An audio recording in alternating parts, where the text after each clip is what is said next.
local talent is there to make all this happen, and that's why you're all here. And I appreciate your time and your effort in making this happen, because climate change is a serious event in this part of the world. Our island is now at the global forefront, ensuring our planet's sustainable future. The diverse thoughts, perspectives, and experiences of our island are represented here today in all of you. You contain the imagination and creativity for the necessary innovation and collective action that we need to achieve a sustainable future.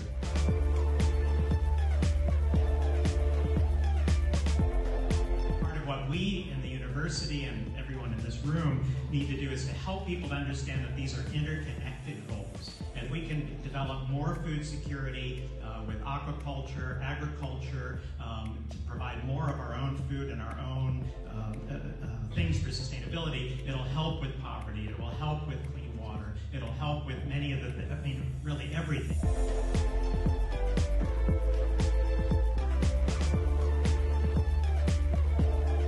Align what you're doing in your agency or in your organization with the goals. Part of it is an exchange so that we can see what each other are doing, to add value to what is going on, to identify some indicators that we can, some measurements of success as we drive towards adopting and meeting the goals of the United Nations.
They say there are two kinds of people in this world. Those who find themselves, and those who create themselves. Are you looking for purpose, or deciding it for yourself? Will you plunge waiting for someone to catch you? Or will you jump and build your wings on the way down? Seek a path, or carve a path. Wait for the future, or build it. What is a school but a set of walls waiting for greatness? And who are you but someone destined to achieve it? Here, between the street and the jungle, against time and tide, we push and pull just like the currents. Our ocean of dreams will meet the odds ahead and rise above it all.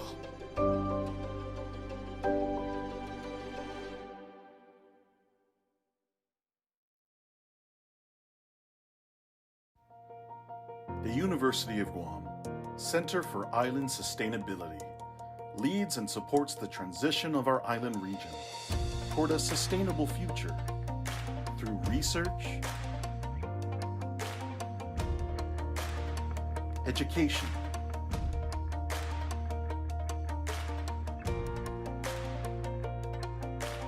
protection and preservation,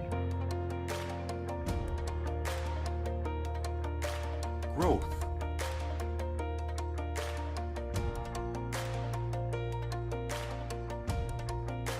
partnerships,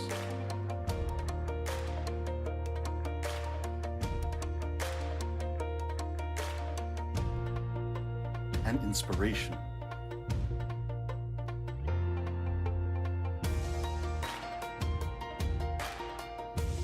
Follow us on our journey to creating a sustainable future for our island and our world. Welcome to the 7th and final week of the University of Guam virtual conference series on island sustainability. I'm your MC, Lauren Swaddell, the Guam Green Growth Coordinator from the University of Guam Center for Island Sustainability. As UOG's 11th conference continues, we are honored to be connecting islanders and their allies together with our virtual series. We conclude the series by welcoming university presidents and capacity builders from across the globe as we focus on the theme of achieving a sustainable global future through quality education and capacity building in 2 panels. Our panelists today will share the different approaches they're taking to prepare students and their communities to engage in sustainability solutions. And as usual, we'll have a 30-minute virtual networking reception at the end. Now, let's get started with week 7. Long ago on Guam, the center of the island was mysteriously wasting away. It was soon discovered that a giant fish was eating the land. The strongest men went out to sea to search for it, but over time could not find the fish. The women gathered together to help. They cut off their hair and wove it into a large net. They sang songs to lure the giant fish out of hiding and captured it. The men helped bring in the fish for a feast. Together, they saved Guam and secured its future for generations to come. Islands are not isolated. This is just one story of island wisdom that teaches we must all work together to face the threats to our planet and our future. Join the University of Guam virtual conference series on island sustainability as we present the theme, Island Wisdom for a Global Future. Now I'd like to introduce Kathleen Morlin, the Executive Director of the Research Corporation of the University of Guam. Kathleen has worked in higher education since 1990 at both the University of Guam and Guam Community College in various positions. Kathleen will be moderating our first panel on capacity building. But before we get to her, we'll show you a quick clip of some of the University of Guam's capacity building efforts.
Over my almost 2 decades at the University of Guam.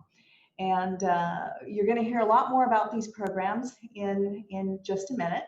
Our students also go to SACMAS. You'll hear about more about that from our panelists. And I have to say that the Research Corporation, we sponsored travel the last couple of years for several of our students to attend that conference. We have the NSF REUs around the country, and we also have more undergraduate fellowships and so on. So it's something that we build at the high school level all the way up through the graduate level. And it really starts through our science fair, which has been going on for more than 40 years. And it's hosted here at the University of Guam. And Austin and Dr. Frank Camacho run that now, that competition. And that really, for many children, it's their first exposure to STEM. And so we build up from there. And we would like to see more partnerships and more of these programs. So let's go on to that was just a little bit of what we've had at the University of Guam, what we have now. And I want to introduce our panel. We have with us Dr. Carlos Crespo from Portland State University, Dr. T. Kaeo Duarte from Kamehameha Schools in Hawaii, Dr. Kristen Wilson Grimes from the University of the Virgin Islands, and Dr. Sonia Zarate from SACNAS. Before I invite them to the screen, let's take a look at some of their efforts.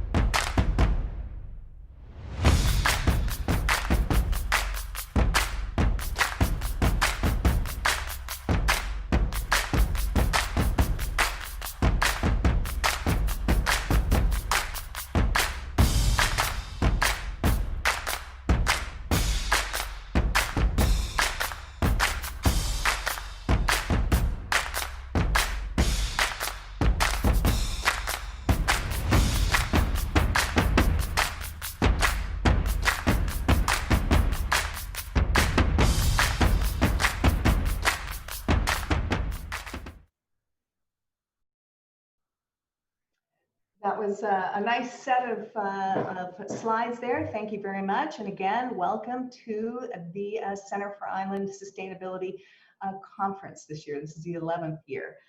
The first one of the panelists I'd like to introduce is Dr. Carlos Crespo. He is a professor in the Oregon Health and Science University and Portland State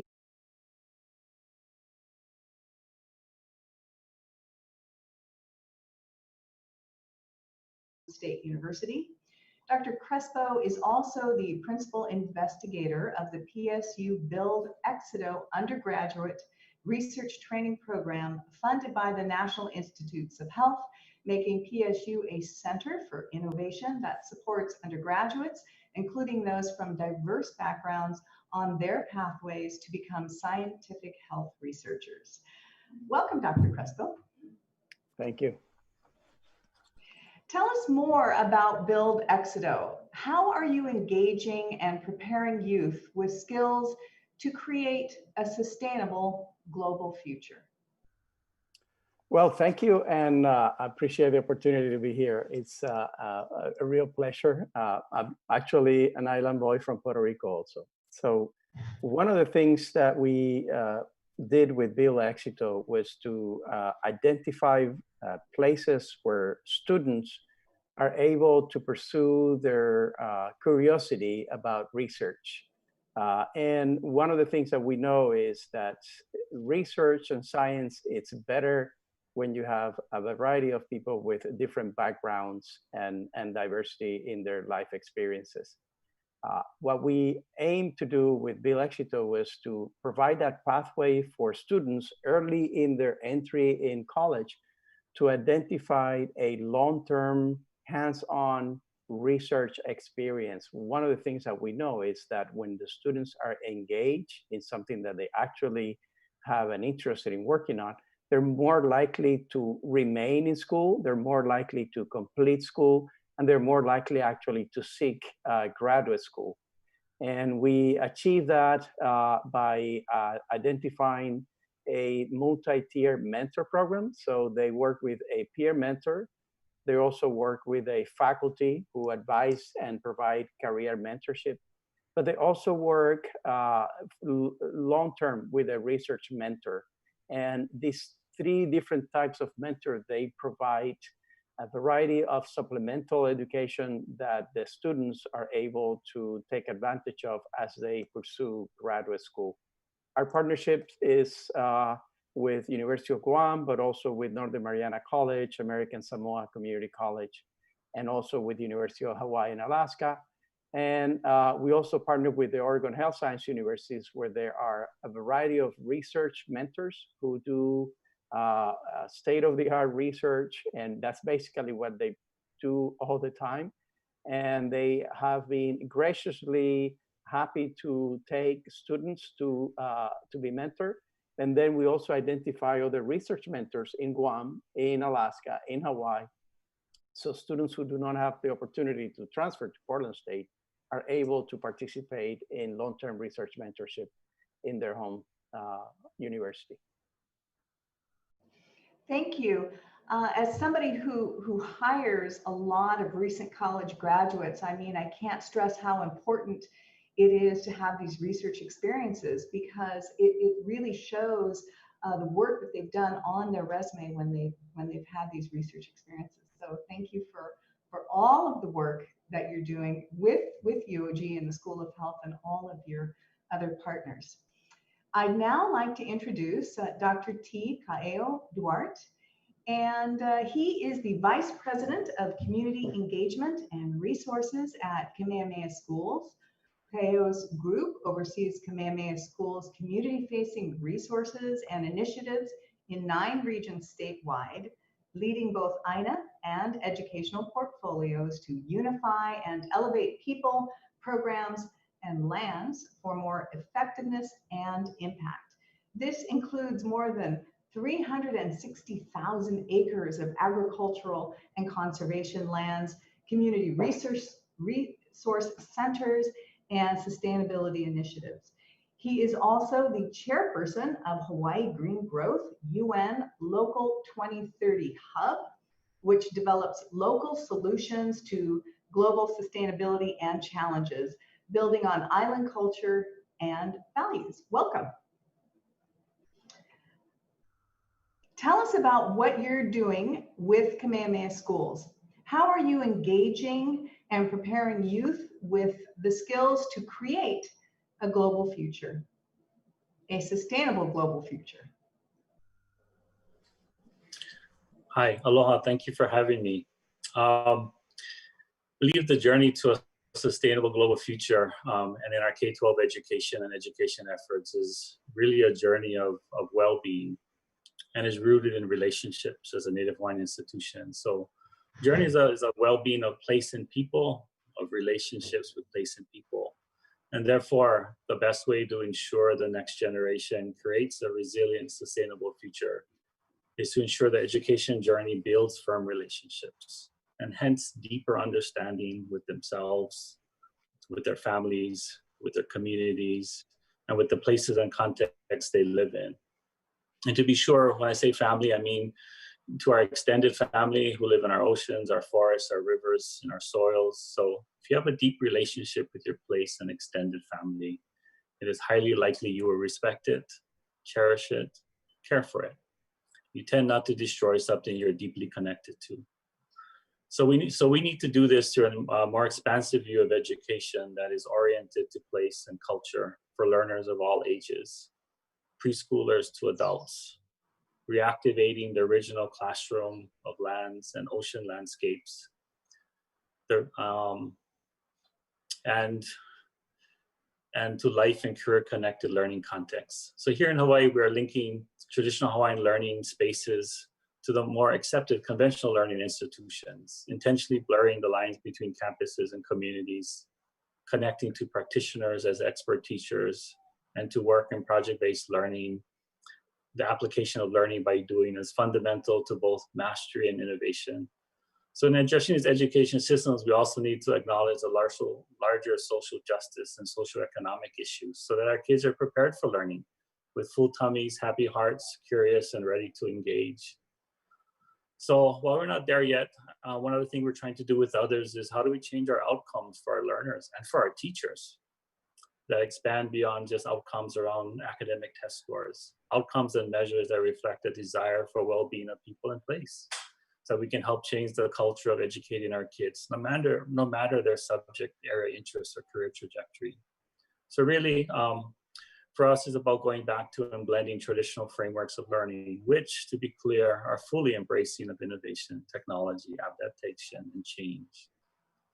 So we believe that in educating our future generation, if they feel, see, taste, smell, and sense what a healthy place and peoples feel like, I believe they will fight to keep it that way and even to improve upon it. That is the job of education. Healthy Aina lands and healthy families will produce healthy kids. And these healthy kids will turn into healthy adults and leaders, rooted in place, tradition, and always innovating for the future. Thank you so much. I think that's very valuable, everything that you just said, and especially the deep connections to the environment, to place, to family, and that family extends to the ocean and the environment. I mean, that is such a powerful statement. Thank you for that.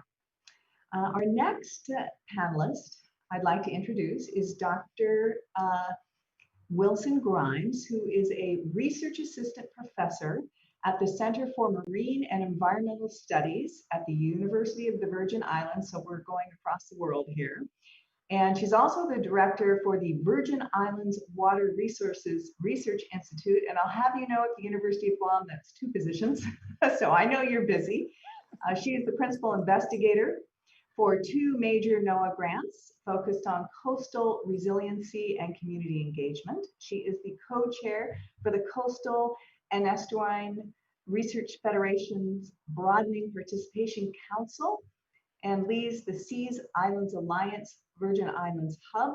That's part of a $10 million National Science Foundation funded network that supports students from middle school through to up to the workforce in the marine and environmental sciences from the U.S. Virgin Islands, Puerto Rico, Guam, and Micronesia. Welcome. Tell us about the Seas Islands Alliance and your other efforts. How are you engaging and preparing youth with skills to create a sustainable global future? Thank you. Good morning, and thank you for this opportunity to share more about the Supporting Emerging Aquatic Scientists, or Seas Islands Alliance. The Seas Islands Alliance establishes a national network to support students in coastal geoscience pathways from the U.S. Virgin Islands, Puerto Rico, Guam, and Micronesia.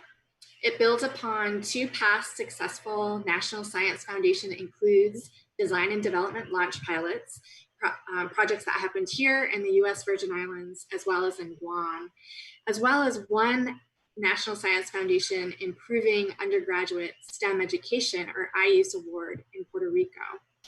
So NSF Includes is one of the National Science Foundation's Big 10 Ideas to Serve the Nation. And it's a comprehensive initiative that was started a number of years ago now to increase diversity, inclusion, and broaden participation in STEM. The Seas Islands Alliance engages students in the geosciences, specifically in marine and environmental sciences, by illuminating a full career pathway from middle school through to the workforce. And it increases their sense of belonging in STEM by connecting them across individual programs along their pathway, as well as across islands. We're also studying the ways that student development and pathways may vary across all of our different island settings in which we work. Building diversity in the geoscience workforce is incredibly important because the geosciences are the least diverse of all STEM fields, and we've made little progress on this over the past 40 years. Diversity is important because, as we heard Dr. Crespo say, we need diverse perspectives to solve complex coastal problems.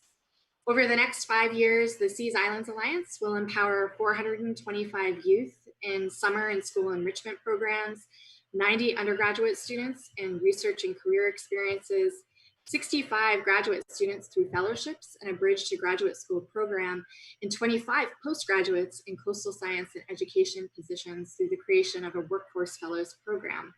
So in addition to her role with the sustainability program at Guam, Lauren Swedell, who introduced the meeting today, is actually Guam's new Seas Islands Alliance Workforce Fellow. So participants in the Seas Islands Alliance program, they receive scientific and professional training and experience, extensive mentorship, family support programs, and other cohort building activities to pursue and support their interests in marine and environmental sciences. And finally, just one last point, the Seas Islands Alliance is really the first of its kind to connect students across the Atlantic and Pacific basins in the ways that I described. And we're just so excited to be able to support and connect these island students. The project is just in its first year, but it will continue for the next 5 at least. And we really hope that it will create a strong foundation for continued connected work across our islands for many more years to come. Thank you. Thank you so much, Dr. Wilson-Grimes. We really appreciate that. And the numbers that you just mentioned, you're really going to be touching a lot of people, well, this alliance will, and helping to build careers. So that's fantastic. And, you know, we do tend to think of Pacific Islanders, but there are Atlantic Islanders. So I think this is I know we're very excited about this program here at the University of Guam with Austin, Cheryl Sangeza, many of our faculty members. And so we're looking forward to it. And of course, Lauren, yes, we are so proud of you. Congratulations for everything you've accomplished so far, and we expect more. So let's give Lauren a hand for her fellowships. Next, I would like to introduce Dr. Sonia Zarate, and she is a program officer at the Howard Hughes Medical Institute and president of the Society for the Advancement of Chicanos, Hispanics, and Native Americans in Science. She leads national efforts to ensure that science is able to benefit from the potential that diversity holds. Prior to her current appointment at HHMI, she was the director for the Office of Undergraduate Research at the University of San Diego and the PI for an NSF research experience for undergraduates focused on transfer and veteran students, and co-principal investigator for an undergraduate biology education, improving undergraduate STEM education grant for engaged teacher training. So welcome, Dr. Sonia Zarate, and tell us a bit about SACNAS and how you are engaging and preparing youth with skills to create a sustainable global future. Thanks, Kathleen. Good evening and buenas noches. I'm coming to you from Washington, D.C., where it's already about 7:30 in the evening. And so what I would like to do at this moment is take the time to recognize the Piscataway people on whose land I work and reside on. And I'd also like to thank Austin Shelton for inviting me to participate, and all of you for your time. For those of you that don't know SACNAS, or maybe don't know the history of SACNAS, we are a 47-year-old multicultural and multidisciplinary scientific society that was founded on the heels of the Chicano rights movement, also known as El Movimiento. So in the early 70s, a group of Chicano and Native American scientists recognized the potential that diversity held for the nation's scientific enterprise. And these founders also recognized the lack of doctoral level scientists as a result of populations being historically excluded in science. And so even at that time, the data from the Survey of Earned Doctorates, of the doctoral degrees that were awarded in science and engineering, 1% and 0.1% were awarded to Hispanics and Native Americans respectively. And so SACNAS was created. Our mission is to foster the success of Chicanos, Native Americans, and members of other marginalized communities in attaining advanced degrees, careers, and positions of leadership in STEM. And therefore, while the work of SACNAS does contribute to most of the sustainable development goals, we focus on quality education and reduced inequalities, including gender inequalities, as they apply to the scientific or STEM enterprise. And so I would say that SACNAS takes a multi-pronged approach, really focuses on.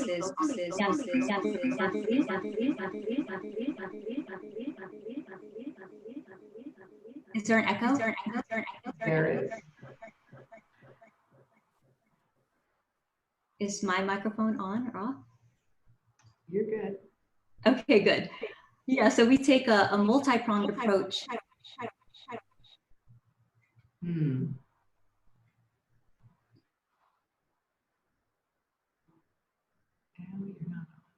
Okay, now you are. So we do take a multi-pronged approach that focuses both on increasing diversity and also on making the scientific ecosystem more inclusive. And so SACNAS provides year-round programming, including a conference. Last year it was hosted in Hawaii. This coming year, depending on the pandemic, we will be hosting it in Long Beach, California from October 22nd to 24th. And so that conference has an exhibit hall, which is really where the magic happens, because that's where opportunities are introduced to all of the participants. And so this is an incredible opportunity to hear about all the things that they could potentially be doing. There's also professional development and scientific sessions, mentoring happens, and science communication with opportunities for students to share their research findings to a multidisciplinary scientific audience. So we focus a little bit on science communication. SACNAS also has 115 chapters nationally. These include student and professional chapters. We have chapters in Hawaii, Guam, and Puerto Rico. We also have leadership institutes. And so since 2009, we have prepared a cadre of over 300 postdocs, early, mid, and late career scientists and allies to lead change on their home campuses and institutions. And so SACNAS is really the only scientific society that sits in the liminal space between science, culture, and community. And so we also have a science policy and advocacy arm that takes positions on issues at the intersection of STEM and social justice as a way to reduce inequality. Issues such as Native American sovereignty, including the Dakota Access Pipeline and the 30-meter telescope, issues of immigration, specifically Deferred Action for Childhood Arrivals, or DACA, and more recently, racial injustice, and specifically state violence against Black communities. And so in terms of building capacity, I would say that SACNAS is really a model for inclusion in science. In other words, we model how to create an environment that values the whole individual. And so by creating these inclusive environments, we ensure that scientists are operating from both their head as well as their heart when solving the world's most pressing scientific challenges. And so we value community and believe that science should be for the greater good. And this isn't necessarily how science is done in the mainland. So to have a space that reminds students and professionals about the importance of sharing their gifts, that it is a good thing to bring that creativity, to bring their gifts to science, is something that is really contributing to a global sustainable future. Thank you so much. I know that when our students go to SACNAS and they come back, they're just charged with a whole host of opportunities and their eyes are really opened at that conference to what is available out there for them, and the networking and the relationships that take place there are phenomenal. Absolutely. Thank you for that. Now let's move on. We've got a couple of different questions, and we've got a few minutes to address these questions. And if you can keep your responses, panel, to about 1 minute, that would be much appreciated.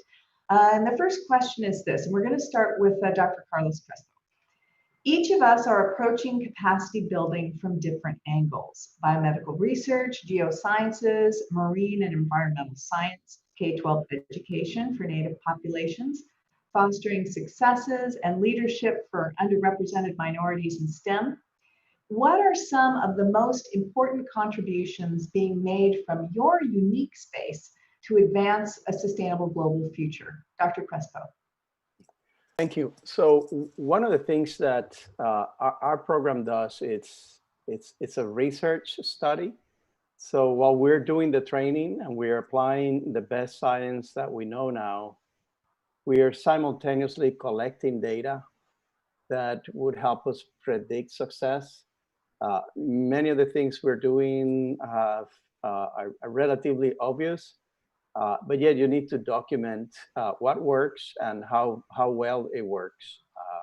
So we collect data, for example, on how many times a student meets with a mentor and how many hours in a year. We collect data on how many hours they spend doing research.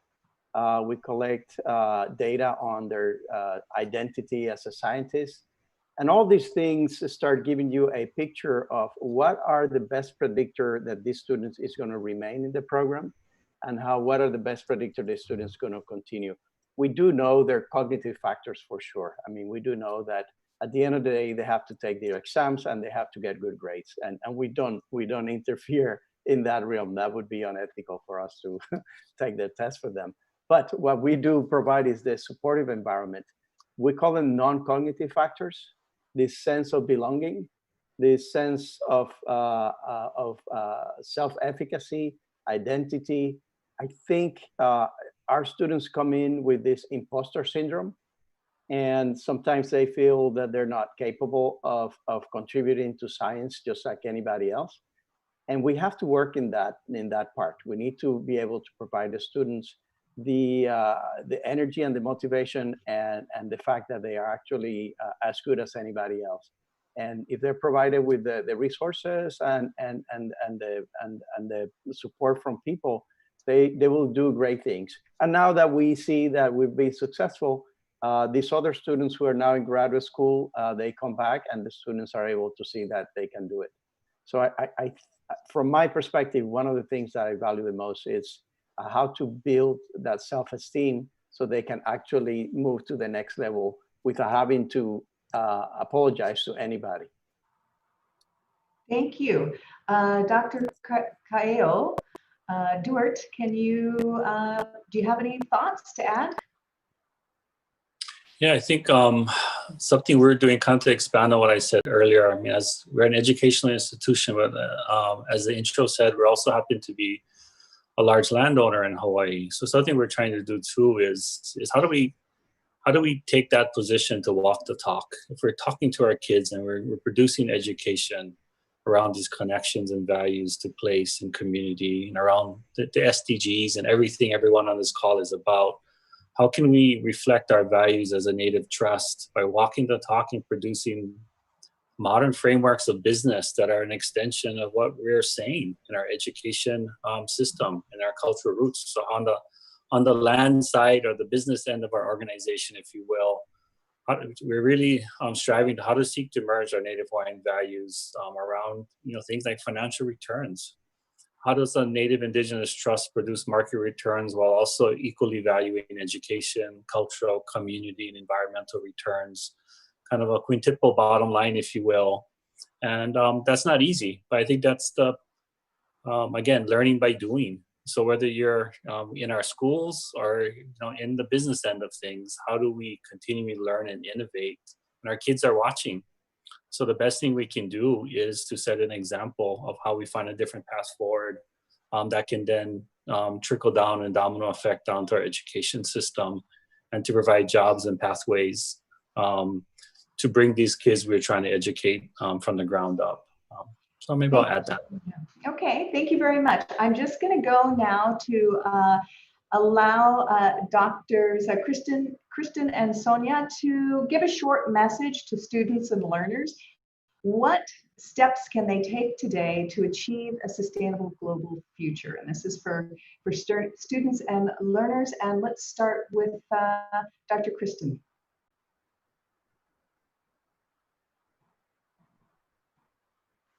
Unmute.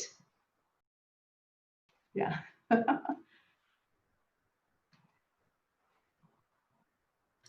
Sorry about that. I think one of the things that students can do today is to cultivate allies who will support you on your professional path and journey. So research shows that support, whether it's from family or friends, it's really an important predictor for student persistence in STEM. So what I say is tell your families, tell your friends what it is that you're learning, why it's important, and what excites you about it. You know, my other hat, I'm a mud scientist, and I can tell you from personal experience that not everyone finds mud exciting. I know that's really hard to believe. But when I talk mud to my family, to my friends, they actually think it's exciting simply because I do. So trust me, that excitement, it's infectious. It can mean their continued support, and it's really what can change the world. Okay, Dr. Sonia, can you give your final thoughts? Absolutely. I will quickly add, you know, the idea that your whole self to the science that you do is so critical. You know, we think about diversity and we know that there's potential there for the scientific enterprise. As a matter of fact, you cannot have scientific excellence without the diversity piece. And so I just want to remind students that, you know, when you bring your mind and your heart to the work that you do, you end up doing incredible things. So don't forget to bring your whole self. Thank you so much. I mean, clearly, I think this panel could go on for an hour, but we have to move along to the next exciting panel. And I just really want to thank our panelists, Dr. Carlos Crespo, Dr. T. Kao Duart, Dr. Kristen Wilson-Grimes, and Dr. Sonia Zarate. Keep doing the great work that you do, and we look forward to more partnerships.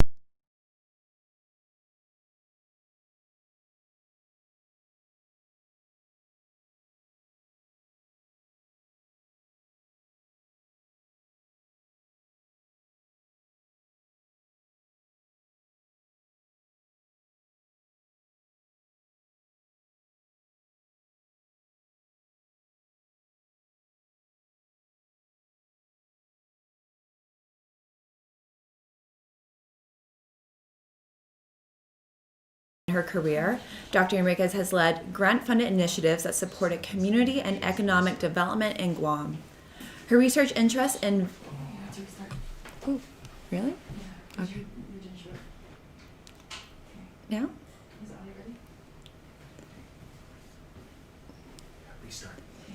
Thank you, Kathleen, and thank you, panelists, for highlighting the impact capacity building programs and initiatives have in accelerating a sustainable global future. Now, I'd like to introduce the moderator of our next panel on quality education. Dr. Anita Borja Enriquez is the Senior Vice President and Provost at the University of Guam. In her career, she has led grant-funded initiatives that supported community economic development in Guam. Her research interests in value-added partnerships and passion for economic development led to the establishment of the Pacific Center for Economic Initiatives, the Guam Veterans Business Outreach Center, and the Guam Procurement Technical Assistance Program. She is a founding member of the Guam Museum Foundation Board of Directors and the Guam Women's Chamber of Commerce. She's the president of Guampedia, Inc. and former member of the Department of Chamorro Affairs Board of Trustees and Guam Education Board.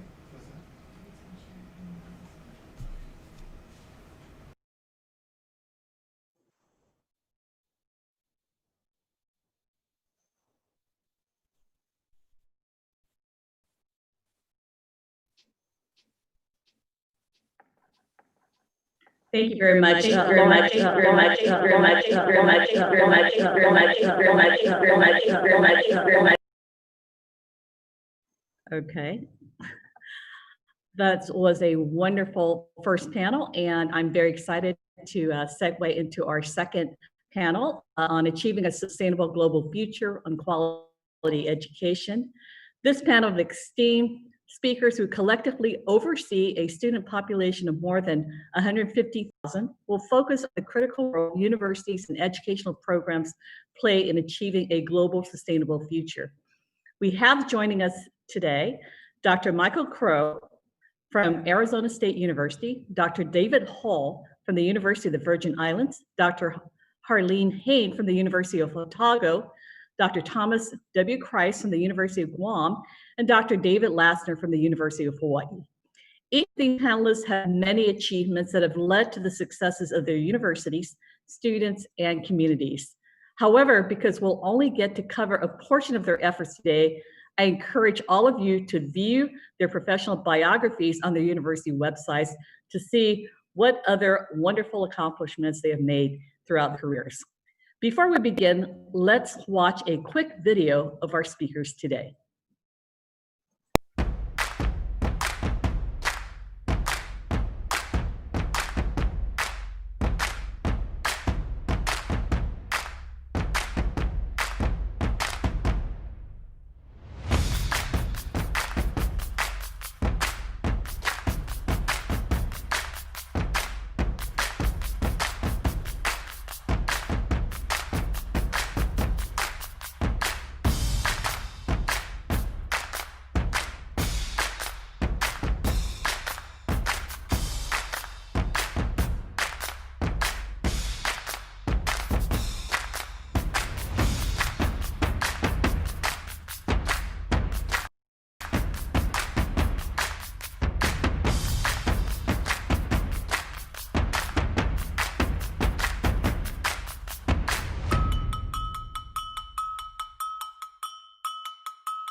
Thank you.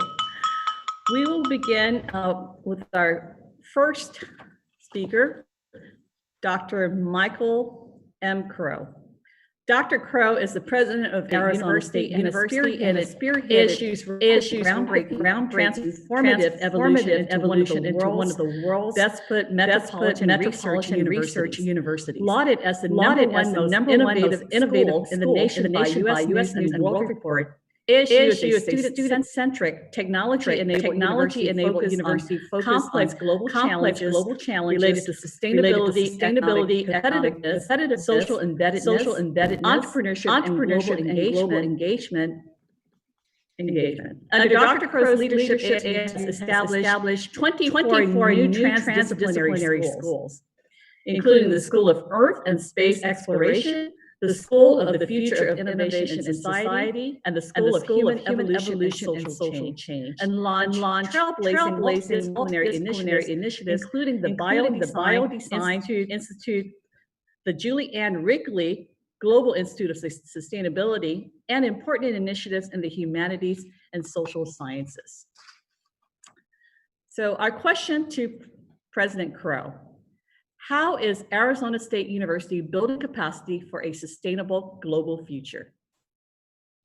Well, thank you, Anita. Nice to see you and with all of you. And so, for us, what we've decided is that we've made several fundamental errors in higher education. One was to move too slow relative to global climate change and ultimately sustainability. The other has been to move too slow and too imprecisely relative to social justice and social justice outcomes. These are just areas where we should hold our heads down a bit because we haven't been able to do more.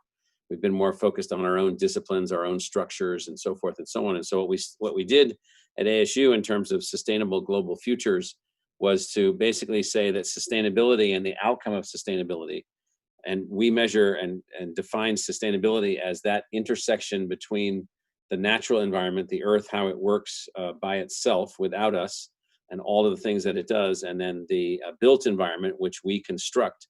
And sustainability is this interface between the two that allows the earth to always be in its natural productive state and us to always be in balance with it. That's what we call sustainability. We decided to make it a core value of our institution, to make it something that we would go to zero carbon footprint, and we're well on our way. We would go to massive educational creativity. We've now built the Global Futures Laboratory, which has in it the Institute for Sustainability and the Future of Innovation, in it our new College of Global Futures, in that the new School of Sustainability, the School of Complexity, and the School for the Future of Innovation in Society. We have launched, we have thousands of students in sustainability, thousands of students. We've built sustainability programs in the business school, in the engineering school, and a thread of sustainability curriculum through the entire institution itself. We're doing about $150 million a year of sustainability research as a part of what we're working on. We're producing new technologies.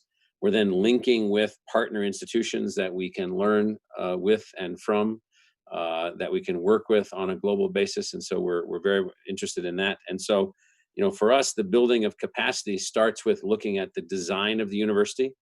The designs of most universities are simple replications of the design of every other university. They're just the same thing over and over and over and over.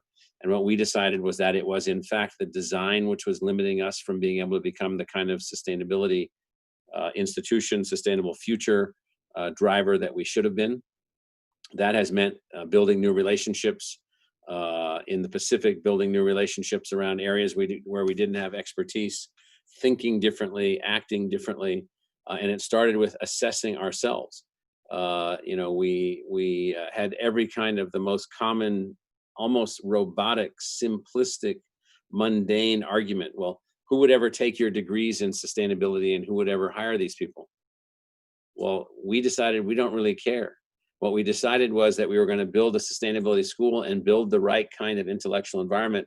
And the 1,000 graduates that we've had from that school have gone on to do great things at all levels. And so for us, we have been accelerating our activities. We now have consolidated them under this Global Futures effort. We now have a vice president for Global Futures. We are building a fantastic headquarters for this Global Futures research, teaching, learning, discovery, and problem-solving enterprise. And so I think to your question about how do you build capacity, the building of capacity starts by taking on sustainability as a core value of the institution. And maybe the last point that I'll make is that the core value is that sustainability is an outcome science. You're working towards something. Understanding is necessary but insufficient. Basic knowledge is necessary but insufficient. Academic papers are necessary but insufficient. Therefore, because they are all insufficient, we've got to get out ahead of that. So our method has been to make it a core value, to change our design, to change our culture, to change our purpose, and to launch this, what we call outcome-oriented science. And so that's been the approach that we've taken. Thank you very much, President Crow. Always a pleasure to see you, and thank you so much for your comprehensive partnership throughout the globe. Wonderful message with regard to beginning with making sustainability a core value and how that can be integrated in a lot of other things that we do as an institution. Thank you very much. And now we will introduce you to Dr. David Hull. Dr. Hull is the president of the University of the Virgin Islands. He has focused his efforts on increasing recruitment, retention, and graduation rates through initiatives such as Brothers with a Cause, the establishment of the Center for Student Success, and an academic learning center. The university has also forged a close working relationship with the Virgin Islands Department of Education, the Virgin Islands Board of Education, and public and private schools to build pathways to college and careers for the U.S. Virgin Islands students. Under President Hull's leadership, the university received a $1 million pledge to create a science building and a $5 million gift to create the 13D Student Entrepreneurial Competition and fund the Kara Sokolov Endowed Professorship in Entrepreneurship. The university has also launched a new Caribbean Center for Green Technology, a Center for the Study of Spirituality and Professionalism, and an Institute for Leadership and Institutional Effectiveness, and the UVI Goes Green initiative. My question to you, President Hull, is how is the University of the Virgin Islands building capacity for a sustainable global future? Well, first, thank you for inviting me, and the University of Guam is dear to my heart. I was able to visit on your 60th anniversary and really enjoyed meeting everyone there, and have met President Chris and really appreciate being able to be a part of this. I would like to answer the question in the following manner, which is that there are certain ingredients that an institution must have in order to really develop a culture of sustainability, and not just within the institution, but to have an impact on the surrounding area. And the University of the Virgin Islands, being the only university in the Virgin Islands that last point becomes even more critical. The first ingredient, as President Crow mentioned, is that sustainability and quality education has to be embedded into the culture of the institution. It has to have a commitment from the highest reaches of the institution. And so in our recent strategic plan, the title is Pathways, or excuse me, Greatness Through Innovation. And the reason we wanted that was that we believe very deeply, if we were going to create a sustainability culture, that we had to also embed the value of innovation into all of our activities. And we wanted our strategic plan to speak to that. But we also wanted, coming out of the hurricanes of 2017, Irma and Maria, we wanted also to make sure the concept of resiliency was embedded into our strategic plan as it is. And I'll talk later about how we have expanded our understanding of what that mission is.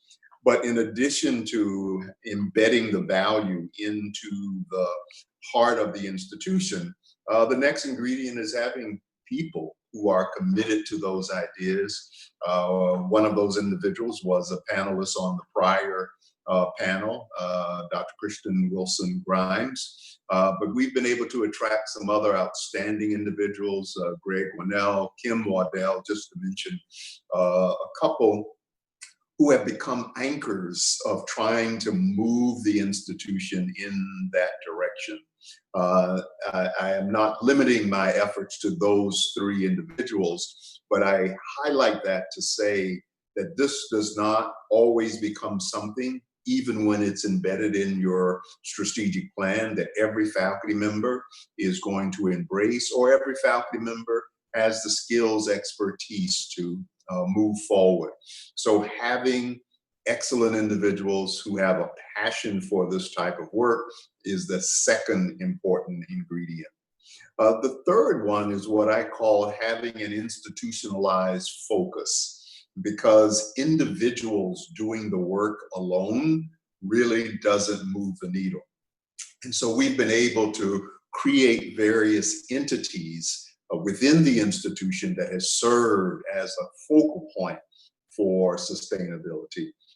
We started out a number of years ago creating the Center for Green Technology, the Caribbean Center for Green Technology, which over time really became the policy think tank for the entire territory of the Virgin Islands around renewable energy matters. So we became the place, senators came, governor came, in order to get the cutting edge insight of what needed to happen in the territory around renewable energy. Another way in which we've institutionalized it is through the EPSCoR program. We receive a major grant from NSF. We are an EPSCoR jurisdiction. And so much of the focus of our EPSCoR project has been in the area of marine science. And though we sometimes don't think about marine science as being directly connected to sustainability, but by its nature it is, because we are working on how do we preserve this beautiful environment that we are fortunate enough to live in. So the research that our marine science faculty members are doing is core to the sustainability mission. And then more recently, again, coming out of the hurricanes, we began to realize that though sustainability captures a excellent part of what it is we're trying to do, the concept of resiliency, and not just resiliency in a narrow, how do you improve your infrastructure so that it can come back quickly after a hurricane, but all of the human dimensions of resiliency. How do you build more resilient people, more resilient families, more resilient communities? And so we're now in the process of launching a Center for Resiliency and Sustainability, because we want both of those concepts to work together under that broader umbrella. And one of the core factors of that is the hazard mitigation work that we're doing. We received a major grant from FEMA to develop the hazard mitigation plan, again, for the entire Virgin Islands. And so the external population is looking to us to help prepare for the next hurricane or the next disaster. But we combine the two, sustainability and resiliency, because we don't want to just prepare the transportation and technology systems for the next catastrophe. We want to prepare our people, our students, our faculty, individuals in the community for it as well. And then the last thing that I would want to mention in regards to institutionalized focus is the fact that we are now beginning to have conversations with the University of Puerto Rico about looking at economic resiliency from a regional perspective. Because in order for island territories to sustain themselves, there really has to be an economic feature and focus to it, because it becomes a core of our ability to fund all of the needs that exist among our people. It also becomes the focus that allows us to be able to overcome those tragedies.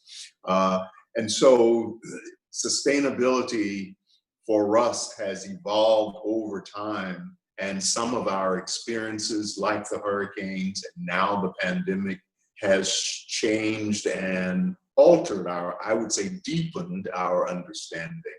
The point I want to end on, though, is the last ingredient for sustainability is getting the support for external partners, because the university, and especially a small university such as ours, cannot sustain itself nor contribute to the sustainability movement just based on the resources that we have.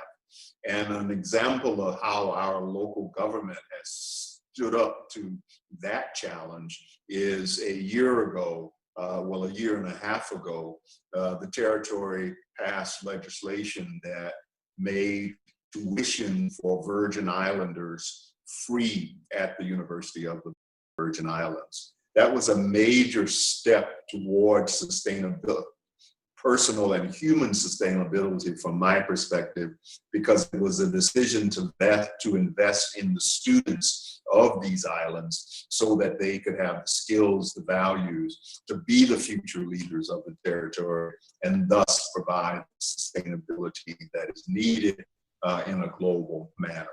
So those are the things we've been working on, but those are the ingredients that I believe any institution that is serious about doing this type of work need to provide and gather for themselves.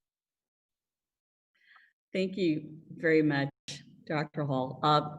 We met during our 60th anniversary as well, and I had the good pleasure of reviewing your strategic plan, and I love your sharing of the ingredients to develop a culture of sustainability in any institution. A lot of gems learned from that, the importance of embedding innovation as well, recognizing in your particular area the importance of building capacity for resiliency, bringing people who are passionate about the work on sustainability, the importance of partnerships, and we saw how President Crow had explained that as well. So thank you very much for that. Our next speaker is Dr. Harlene Hayne. She is the Vice Chancellor at the University of Otago, the Chair of the university's New Zealand Research Committee, and a Fellow of the Royal Society of New Zealand and of the Association for Psychological Science. Otago was named a United Nations Regional Center of Expertise for Sustainability, and University of Otago took the lead by being the first New Zealand university to contributing to these goals through its research, teaching, and operations. The University of Otago also has the Center for Sustainable Cities, an interdisciplinary research center dedicated to providing the research base for innovative solutions to the economic, social, environmental, and cultural development of their urban centers. Otago building capacity for a sustainable global. Anita, thank you so much for inviting me to participate in this panel. I'm going to actually pick up right where David left off on the topic of students. So at Otago, our view is that as a university, the most important contribution that we make to a sustainable global future is through our students. We recognize that we educate the next generation of doctors and lawyers and accountants and teachers and scientists and musicians. But more importantly, perhaps, our role is to nurture the next generation of global citizens. And we really take this latter responsibility very seriously. The first step for us is to ensure that poverty is not a barrier to entry to Otago. And each year, the university provides a wide range of support mechanisms to reduce financial hardship for students, including hundreds of scholarships and relief grants. Most recently, in the wake of COVID-19, we immediately established a multi-million-dollar student support fund that provides emergency relief, allowing our students to continue their studies despite significant loss of part-time work and family income. We also understand and internalize the transformative power of education. Many of the senior leaders here at Otago, including me, are the very first member in their family to attend university. And each year, we actively recruit students from challenging backgrounds, providing them with the academic support that they need to succeed here. We are incredibly proud of the fact that on the basis of national benchmarking data, our students are the most successful in New Zealand, including both our Māori students, the native people of Aotearoa, New Zealand, and our Pacific Island students. The university is also the host to the country's oldest and largest medical school, and it's also the home to the National Dental School. We have health professional programs in physiotherapy and pharmacy and radiation therapy. And for these programs, we have adopted a mirror-on society policy for admission, such that the cultural background of each incoming cohort of students matches the cultural diversity of New Zealand. And by way of one example, since 2016, we have graduated 45 new Māori doctors each year, literally changing the human face of medical practice in New Zealand in a very short period of time. As Anita mentioned, Otago was the first New Zealand university to sign the UN Sustainable Development Goal Accord in 2018. And each year, we actively communicate our goal for a sustainable future to our student community.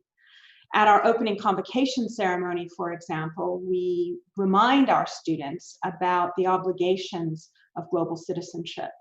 And in doing so, we challenge them to give back, sharing their time and their talents with others who need their help. And each year, our student community rises to this challenge, contributing more than 20,000 hours of volunteer service to the communities in which they live and study. And much of this activity is directly related to the UN Sustainable Development Goals. And it includes things like planting trees, cleaning up beachfront, planting community gardens, and supporting underprivileged children in education. Now, one of the things that I found particularly interesting is that employers are increasingly reporting to me that our graduates question their businesses about their commitment to the SDGs when they're interviewed. And this is a clear indication to me that we are fostering a way of life here at Otago that our students carry with them when they leave us. In short, as a residential university, our students come to Otago not only to learn, but more importantly, perhaps to live. And our unique learning and living environment provides multiple opportunities to teach our students not only the skills that they need to succeed in their chosen profession, but also the skills that they need to solve the big problems that we face in our communities, our countries, and our planet.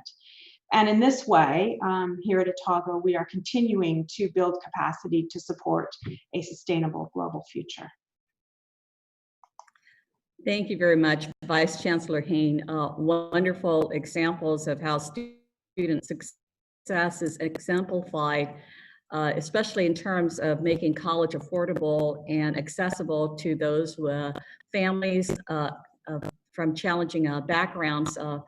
I love how you've been able to explain this whole transformative education in terms of building global citizens, building the capacity for that. And so very excited about that. A lot to gain in that as well. Thank you. Yes. Our next speaker is Dr. Thomas Kreis, the president of the University of Guam. Dr. Kreis grew up in the U.S. Virgin Islands. He is a former president of Pacific Lutheran University in Washington State, a graduate and former faculty member of the Air Force Academy. He was also a Fulbright Scholar at the University of the West Indies in Jamaica and has published numerous articles on island literature. One of Dr. Kreis's first major actions as president of the University of Guam was to launch the Parahulu Strategic Plan.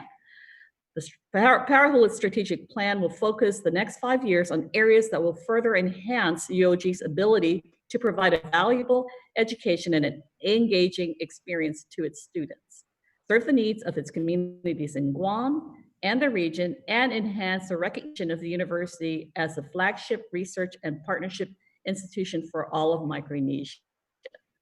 President Kreis, how is the University of Guam building capacity for a sustainable global future? Thank you, Anita.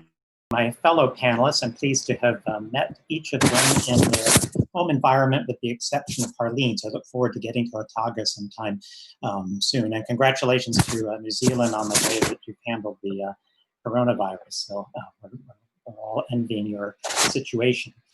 So let me just point out two directions in that in the strategic plan that Anita pointed out: the Parahulu, the Ever Upward strategic plan for UOG.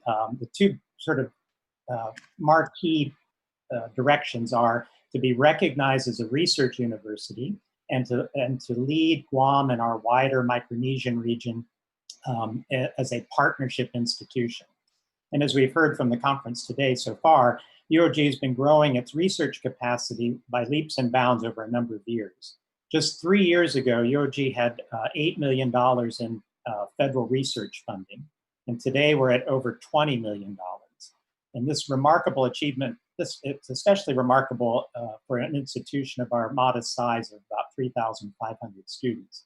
And much of this research funding is supporting work related to island sustainability, and the work of a number of our research centers is focused on sustainability issues, including, of course, the Island Center for Island Sustainability. We also have the Marine Laboratory celebrating its 50th anniversary this year, the Water and Environmental Research Institute, the Western Pacific Tropical Research Center, and the Pacific Island Climate Adaptation Science Center. And so each one of these centers has commitments and partnerships with the institutions represented on this panel and in this conference series over these weeks. And what we're aiming to do in terms of that idea of being a partnership institution is not just to make a great number of partnerships, but to layer those and to enrich those partnerships with institutions at multiple levels, with connections to researchers and students at multiple levels. So that's really important to us as part of the strategic plan. And I think another issue for us and worth commenting on for the audience is that the University of Guam has the distinction of being the only American public university that is charged by its sponsoring government to serve people beyond the jurisdiction of that government.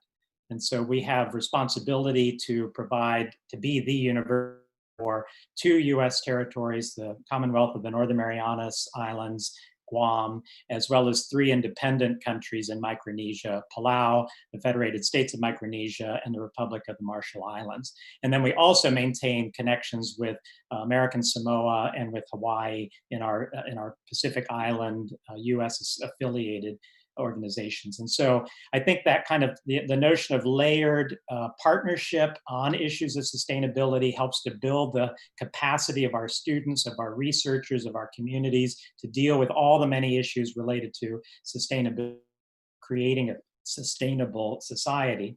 And then it also then allows us in our neighborhood, our strengthened neighborhood, to make connections to other neighborhoods. And I think many of us in the Pacific are conscious of this sort of dotted line across the Pacific between various sort of the American part and the Commonwealth part and the French part, and that we don't talk enough across those barriers. So the work of this conference and the many partners involved here of sort of breaking down those barriers and connecting students, exchanging students, getting students collaborative, researchers and students working collaboratively on these challenges will strengthen all of us. And I think there's also this sense of islands have a perspective on sustainability that is perhaps unique, and it is sort of marketable to the rest of the world. So we heard just last week of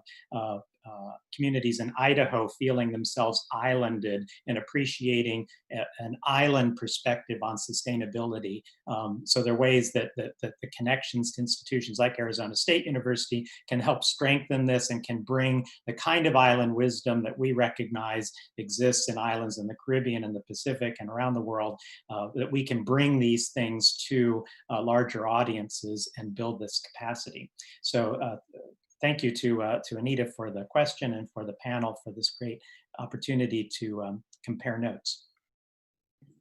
Thank you very much, President Kreis, and for reminding us as a University of Guam the importance of taking a look at our region and how through our partnerships, not just within our institutional regional partners, but also across the globe, that we can leverage more to do more as far as building capacity. And there is much to be learned about island sustainability from an island wisdom perspective, and we're looking forward to how that unfolds even further with the much broader partners that we have. And now we'll turn you over to our last presenter, Dr. David Lassner, who is the president of the University of Hawaii. Dr. Lassner's current agenda includes a focus on helping more Hawaii residents earn college credentials and developing an innovation sector to strengthen the state's economy while creating high-quality jobs. He is also advancing UH's commitments to sustainability and becoming a model Indigenous serving university. An active principal investigator, Lassner led Hawaii's major stateside project funded by the U.S. Department of Commerce that interconnected all public schools, libraries, and campuses on 6 islands with fiber optics. He has had support from the National Science Foundation over 20 years, focused on research and education networking and cyber infrastructure. He is principal investigator for the Maui High Performance Computing Center and for the Pacific Disaster Center, which are major U.S. Department of Defense programs on Maui. President Lassner, how is the University of Hawaii building capacity for a sustainable global future? Thank you, aloha, and it's a pleasure to be here. It's Kamehameha Day in Hawaii when we celebrate Kamehameha the Great. He united the indigenous people of these islands in 1810 to create the first Hawaiian kingdom, and I'm honored and privileged to be able to live and work here. I'm sorry I couldn't be there this year as I was last year. It was a pleasure to be on the president's panel. Thank you with you, Tom. You were a new pres there at that time. And it's great to renew the relationships with the University of Guam, which are indeed deep between the University of Hawaii and the University of Guam across so many dimensions, both for me personally and for so many of our faculty and administrators. So maybe a brief comment about the University of Hawaii, and it came out in my introduction. So we have formally embraced within our mission statement, along with the traditional education, research, and service, commitment to a journey to become a model Indigenous serving university. And it is indeed a journey on which we are challenged every day, but it's also an incredible opportunity for our state and our only public institution of higher education. We also embraced uniquely in our mission adopted by our Board of Regents, a commitment to sustainability. And what is perhaps most interesting about that is that we did that at the behest of our students. They reached out and they said, we want to be at a university that is committed to sustainability. They drafted the language, which our Board of Regents eventually adopted. And I won't belabor it. You can Google it. And actually, I talked about it last year when I was on the president's panel in Guam with many of you. I think what I want to say today, you know, all of us, we haven't talked very much about the COVID-19 pandemic and its impact on all of us in higher education and across society. But today, as I think about sustainability and as our institution thinks about sustainability, we are very focused about creating a new future for our state and our university that is more sustainable than what we have endured in the past. So Hawaii has, we're one of the top 3 states for unemployment right now. And that's because our economy is completely dominated by the tourism sector, which shut down to almost nothing in a single day when we basically shut down hotels, transportation to the islands, and so forth. And we are also seeing an incredible resurgence of our environment just in these 2 months with no tourists and with people staying indoors. The changes to our coral reefs, to our water, to traffic, to almost every aspect of life have been monumental and noticeable to everyone across our islands.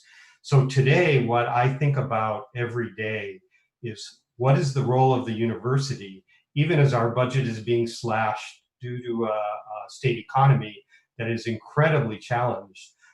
We need to double down on the things that are most important. So some of them are the usual things that you know, we all hear about. We need to educate more of our citizenry with education after high school. We need a stronger, and we're over $400 million in extramural research every year. That's an industry for the state that we need to nurture, creates thousands of jobs and ripple effects. We need to focus on the workforce in healthcare and across all of those sectors. But what I'm most excited about right now is our work to seed new economic sectors and to help develop new approaches to our old sectors. And let me just highlight a couple of those, and then I know we have some additional questions. So like everyone, we're thinking about building a stronger sector in technology. We need to do better at computer science and engineering.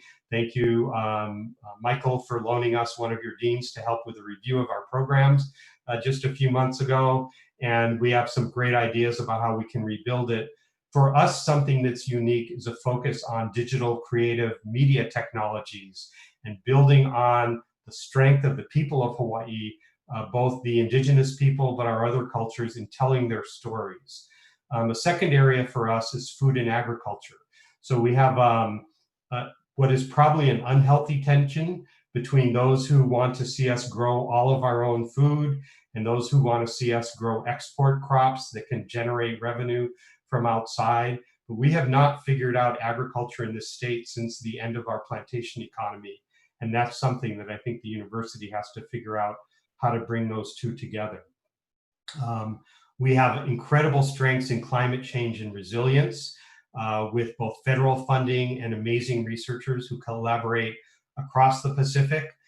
We can do more forms of sustainable, renewable energy here than almost anywhere on Earth.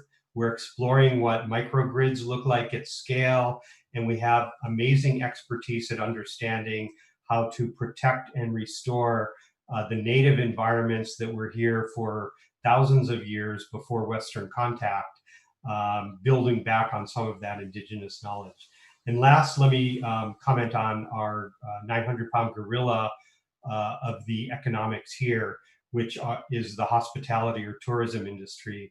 We need to figure out a new approach to the tourism industry. What does sustainable tourism mean that lives in harmony with our people and is a positive influence for our people rather than a relief for so many when it goes away, other than economically.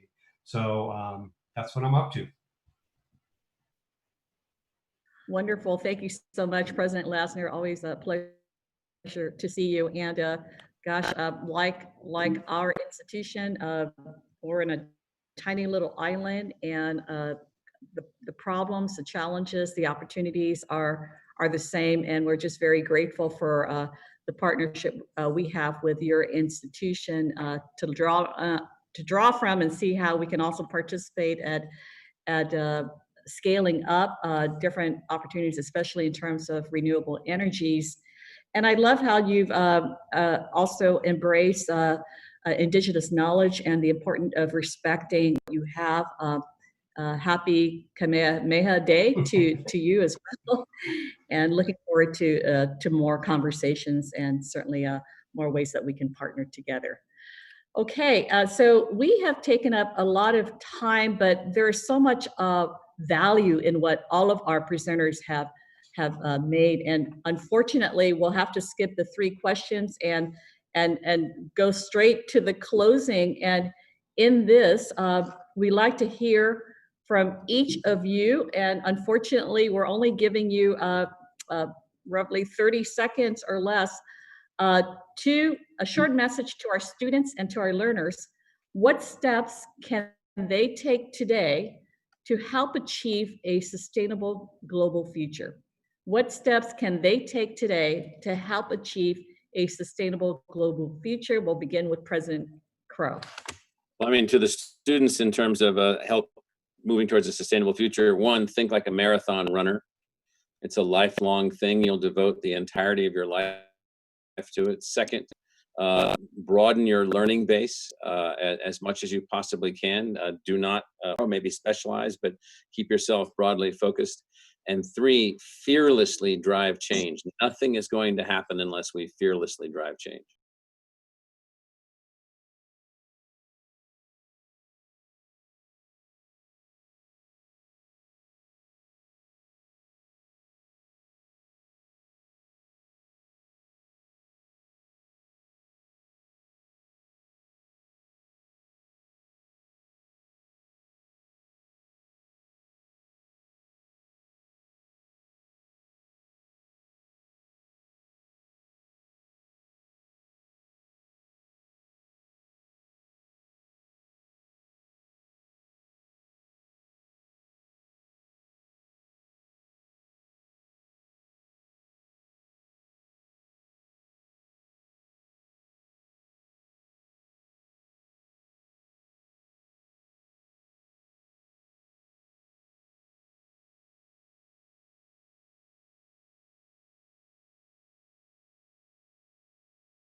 Approach has been underpinned by scientific and expert advice, much of which has come from the University of Otago, which is an incredible point of pride for us.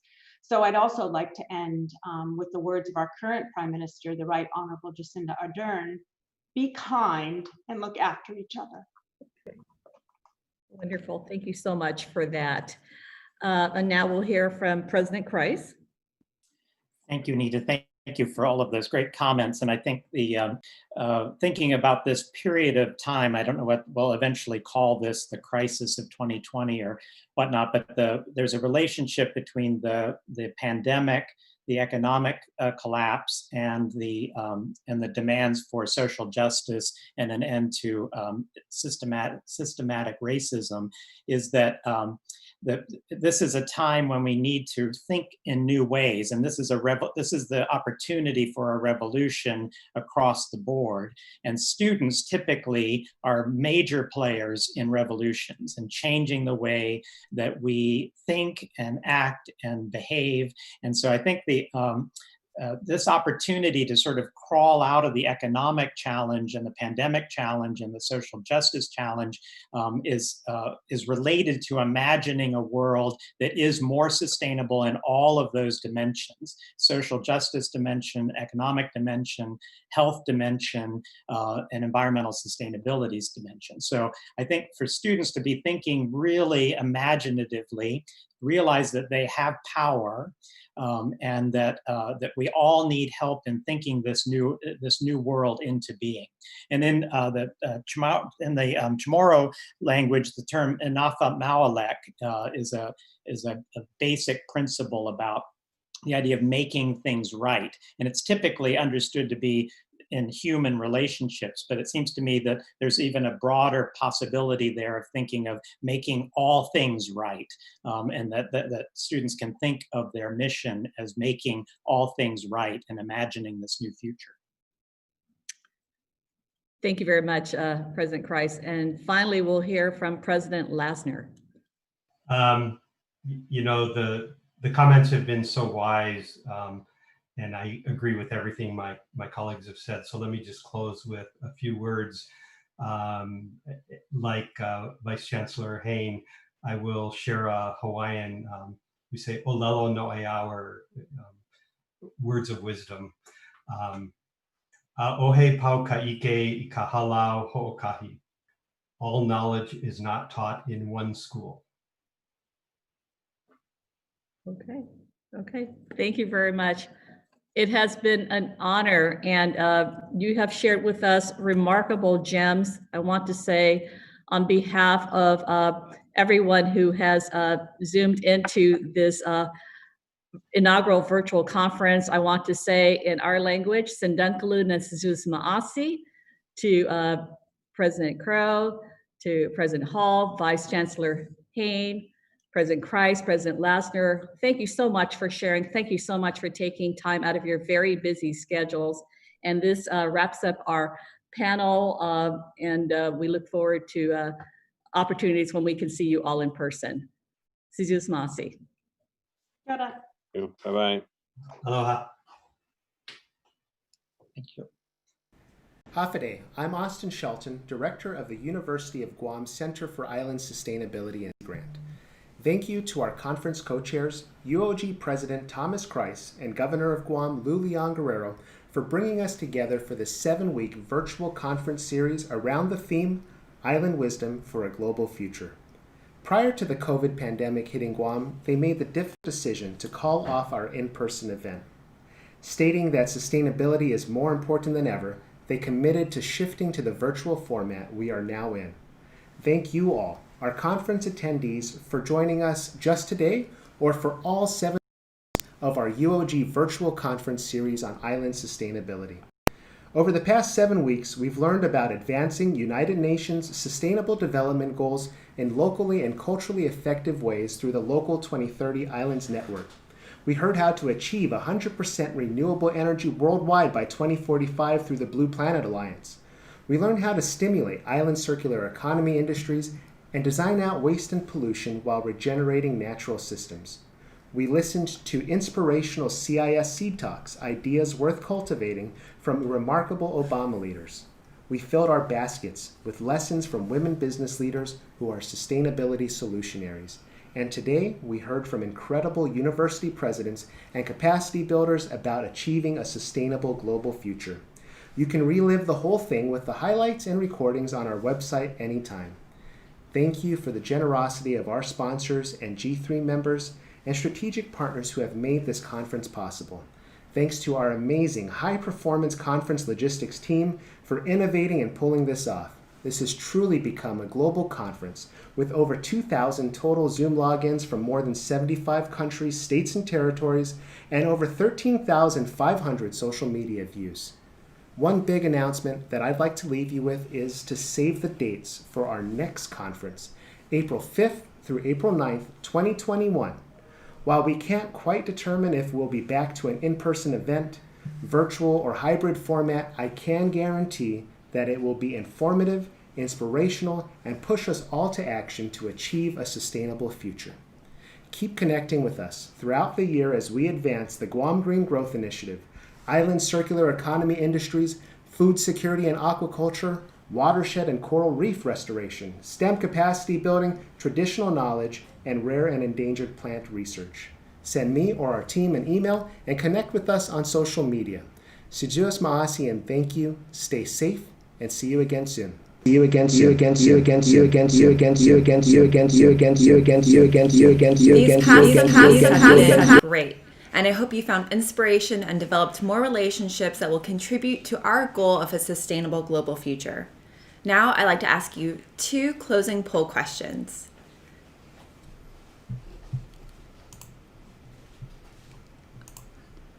First question, how much do you agree with the following statement? Quality education and capacity building programs and initiatives can accelerate achieving a sustainable global future. The scale is from strongly agree to strongly disagree, with neutral in the middle. I'll give you about 5 more seconds to answer the question. Okay, closing this poll. Almost 90% of you strongly agree that quality education and capacity building can help us achieve that goal. And no one disagrees, so that's really exciting. That means our program was really fruitful, and just watching it, I felt really much more inspired than I have. And I've truly benefited from the quality education I've received at the University of Guam and all the capacity building efforts there. So I agreed before, and I agree even more now. And for the second poll, one more poll. How many ideas are you taking away with you after today's session? 0, 1 or 2, 3 or 4, or 5 or more?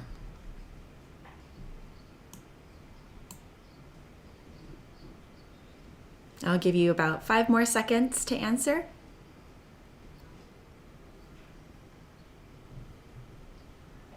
All right. So everyone's going away from today's session with at least 1 idea. Some of them 5 or more, and that's fantastic. I hope to see your work in the future and that we could stay connected. All right. Thanks for participating in our very last poll, and thank you again for being part of the University of Guam virtual conference series on island sustainability. We hope to see you next year at the 2021 conference. Now we'll transition to our 30-minute virtual networking reception hosted by Norman Analista, the Director of Development, Alumni Affairs, and Foundation Relations, and the Interim Director of the University Events Office at the University of Guam, and Anania Nauta, the Project Coordinator of the UOG Center for Island Sustainability. Sijuas Maasi and have a great day. Biba, Island Sustainability, and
Hafaday.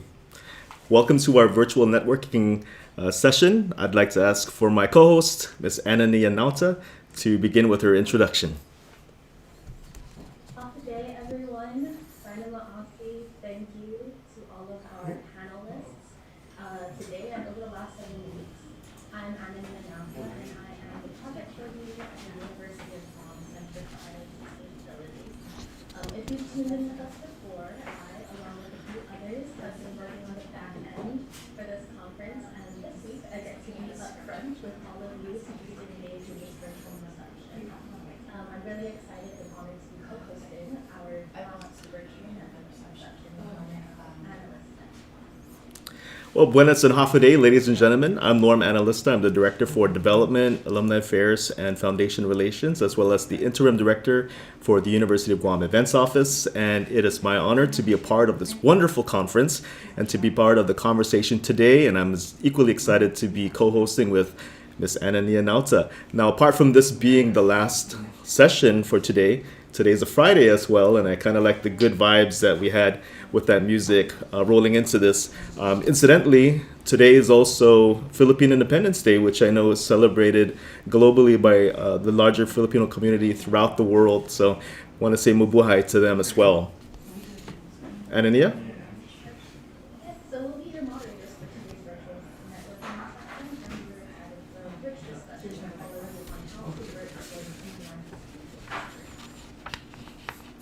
Yeah, as you know, COVID-19 has prompted us all to rethink how we do things across the board as individuals and even collectively.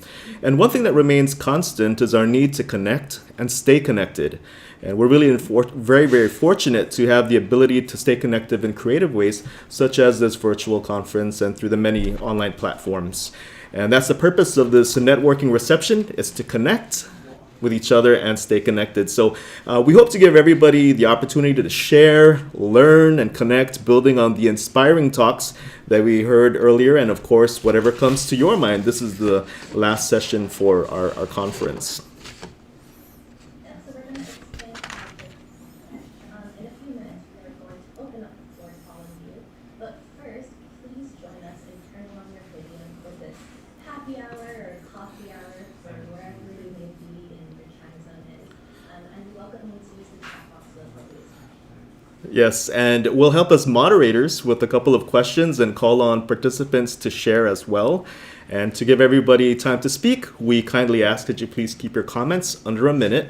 And first, we want to start with a couple of interactive questions that everyone can do at once in the chat box and on the video.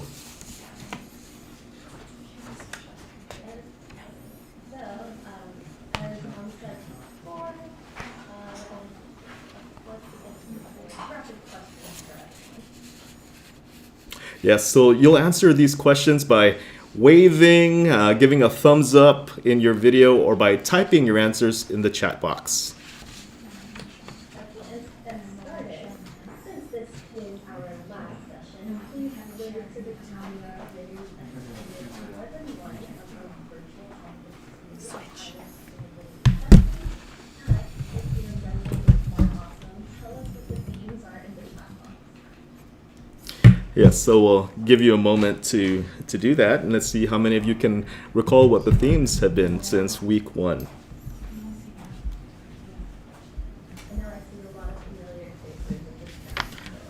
Yes, absolutely. It's a beautiful Friday, a beautiful audience.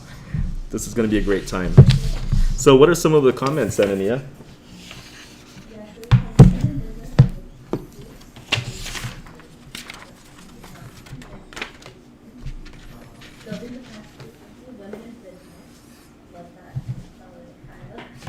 Yeah.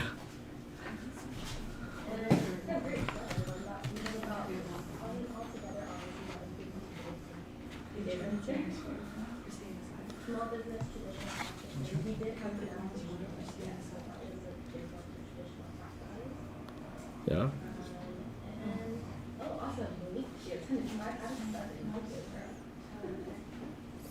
That's impressive. Yeah. Doesn't count because Phil works for us, so he knows all of the themes for each week in order. But thank you all again for joining us. Did you want to start off with the next? Yeah, sure. So tell us by typing in the chat box where you're joining us from.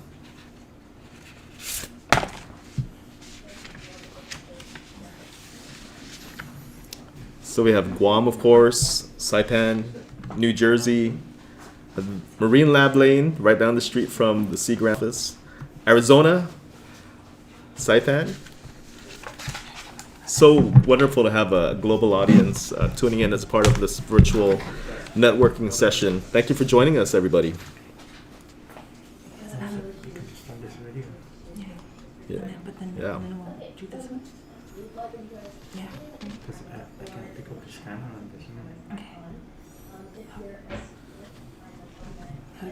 It's gonna be low. Yeah, just put it. He's not on anymore. Okay. So we start out.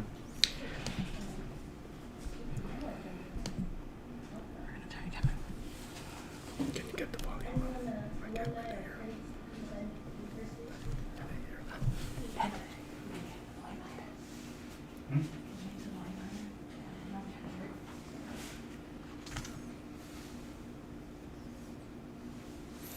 Yeah, and I'm particularly interested to see how many alumni are actually logged on, considering that's one of my main focuses here at the University of Guam is working with our alumni.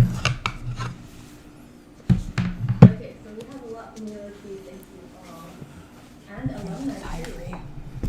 Great to see you guys. Thank you. Oh, we have UH alumni. With the green screen. I think we lost Lauren's audio there. Lauren, are you still with us? Yep, I'm right here. Can you hear me? All right.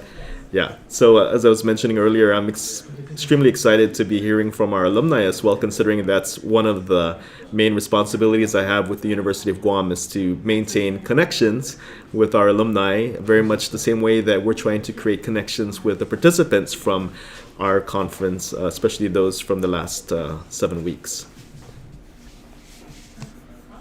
And would you like to go ahead and go on with the next question that we have for the crowd?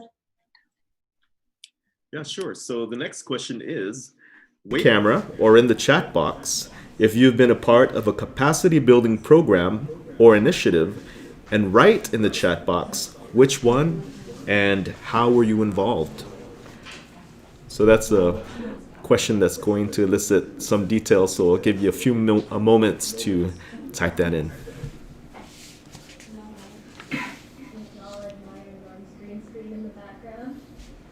It's very fitting for UOG, isn't it? Okay, what do we have here? Is this NIH? I'm not sure if I'm pronouncing this. The build from Dr. Margaret, is that? And Dean Margaret Hattori-Yachima, NIH build. Includes, yes, Kyle, thank you. NSF includes and SACNAS, so we did hear from a few of them today. And Lauren, one of our very own UOG CIS, she's been a part of many. It's really awesome.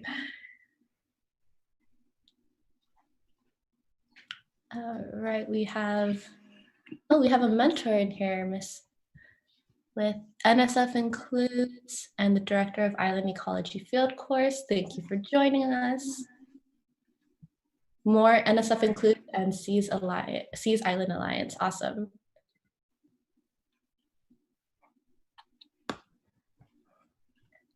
Okay, and we're gonna ask you to go ahead and type more in the chat box for this last question for everyone. So go ahead and type a one-word or one-sentence takeaway from today's sessions. I know we definitely heard a lot of really great things that a lot of our, the presidents from the universities are doing at their schools. It's really awesome work, and really proud to have had them here today to open up and tell us all about it. So anyone else? We have momentum, vision, awesome. We have be kind and look after each other. That one was really touching. That one stuck with me too. Achieving a sustainable global future is a marathon and we have to keep going. Thank you, Lauren. Social justice, definitely, especially in this time. Another social justice, awesome. Well, one word or one sentence, Dr. Johnson, either or. You could just. Kind of hard to sum this up in one word, isn't it? I know, there was a lot of really great stuff today. Yeah. Fearlessly drive change. That's a really good one from today too. Thank you. Yeah, and I see a lot of these takeaway statements that really drive home for me. And Lauren's in particular, achieving a sustainable global future is a marathon, and we have to keep going. And I think that's the message that a lot of us have to take away from this experience, is that it's not a one-time conference and everything ends there. It's not a one-time effort. It's not a one-time this or that, but it's truly a collective effort that the community needs to be involved with. And very much like with the marathon, you have to ensure that you're training for this, that you are physically capable, that you have the capacity to continue that race. I think that's something that hit home for me. So thank you for that, Lauren. All right, we had a lot of really awesome comments in the chat, but I think we're gonna go ahead and start opening it up. Norm? Yeah, so we want to hear from you, and you can let us know what you're thinking by raising your hand virtually on Zoom, and we'll then call on you to unmute and then share with the group. So we can start with any of our virtual networkers. Who would like to start? We just also ask that you start by saying your name and where you're from, and also a little bit about the work that you're doing to create a more sustainable future. We ask though that you keep your comments to at least about a minute to just give everyone some time. And I think first we did want to recognize some students who are on this call and maybe ask them to briefly share about the work that they're doing as well. Do we have, let me see, is Jordan Barcenas here? Is he in the chat or in the call today?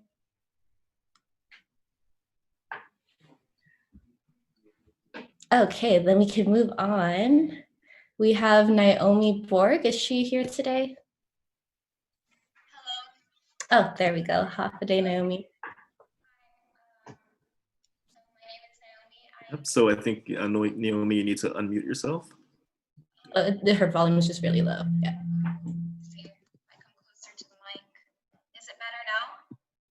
A little bit, yes. Yeah. Hi, welcome, Naomi. Thank you. So I am a alumni of the University of Guam. I graduated this past semester as a biology student, and I see some of my classmates. Hello. I was part of the Pilot Includes program that started a couple of years ago at UOG. I interned at the Center for Island Sustainability, and today I am working there. So these programs that the University of Guam has and many other universities have really helped students, and I'm one of them that it's helped. It's opened up many opportunities for me, allowed me to do research, and also expand my interests. I didn't know that I'd be working here today, but when I interned at CIS, I really loved what I saw the biologists here doing, and now I get to work with them and on the projects that we're doing. And also, I was one of the first students to open up our chapter, our SACNAS chapter here at the University of Guam, and I was also able to go to one of the conferences, and both have been such a great big help for me in my education and also in furthering my career and my future goals, where I want to go. Wow, sounds like some wonderful work that you've done, Naomi, and a wealth of experience that's come from your involvement with the Center for Island Sustainability. Congratulations on all of your efforts, and I'm pretty sure that you'll have a very bright future in your work in the sustainability field. Thank you. And I'm very grateful for all these programs that Dr. Shelton and so many people here have been working to make available for us students. Thank you. And Ania, I think you have another student that wants to speak. We do have someone lined up next. Do we have Megan here? Megan came in. There we go. Hi, can everyone hear me? Yes, half a day. Hi. Half a day, everyone. My name is Megan Gimmons, and I'm a recent graduate of the University of Guam as well, in chemistry and biology, and a minor in sociology. And I've also been a participant of some of the programs and networks represented here today, such as SACNAS and Build Exito. And I just like to say thank you to everyone present who has initiated, led, or been a part of programs that build up young scientists like myself, because I really do think that programs like these spark careers and change lives. And it was because of my local SACNAS chapter that I was introduced to and supported when applying to research programs and postgraduate programs. And when I attended the SACNAS National Conference in 2018, I honestly felt like a rock star because the environment celebrated who I was culturally as an islander and how people like my peers and I could change the world. Also, being a part of Build Exito was probably the most impactful experience I've personally had. Oh, You're good. oh, okay. I've personally had in my undergraduate years. I've received so much support for 3 years in terms of research, career planning, mentorship, and in my personal life. My Build cohort has become like an extended family to me and has taught me about the heterogeneous perspectives of people in the Pacific. And a common obstacle that I hear from my fellow students is accessibility to career and research training. So programs like these are really important.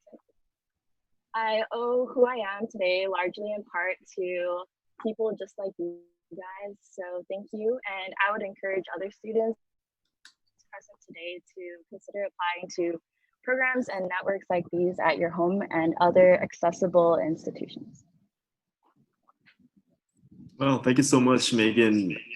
Impressive work, and I can tell you're going to have a very bright future ahead of you. And if I may mention that you are the class valedictorian for this upcoming, for this class that's graduating. So congratulations, Megan. That's a wonderful accomplishment, and we wish you the best. Anna, do we have another student lined up? Yes, we do. Thank you so much again, Megan. We have Kyle Tahilig. I believe he has joined us for all of our conferences, or all of the weeks of our conference. So is he here today to speak to us for a little bit? Oh, there we Hi. go. Hi, Kyle. Hi. Okay. Half a day. My name is Kyle Tahilig, and I just completed my first year with the University of Guam. And throughout my first year, I was able to intern with UOGC grants. And I was fortunate enough to travel to Puerto Rico to learn more about philanthropy and that in environmental work with Dr. Austin Shelton. So I was grateful to have an internship with him. In my second semester, I was able to pick up the National Science Foundation Includes program, which is sort of like an affirmative action for students who are interested in STEM-related research and exposure. And my experience with the program has allowed me to expand on my dreams to lead Guam towards food sovereignty. And although we've been kind of shortchanged and with COVID-19, haven't been able to meet up physically with my mentor, I have been meeting with Dr. Elsie Shills through Zoom calls and through WhatsApp, and we've been able to work on a project here at home. And I'm hopeful that with the guidance, I'll be able to build upon my dreams and aspirations. And UOG has actually given me that outlet to test my thoughts and my skills. And I just thought it's been a great opportunity. So Viva UOG. Yeah, Viva UOG. Thank you so much, Kyle. We're really glad that you've had a wonderful experience and continue to have a wonderful experience with our institution.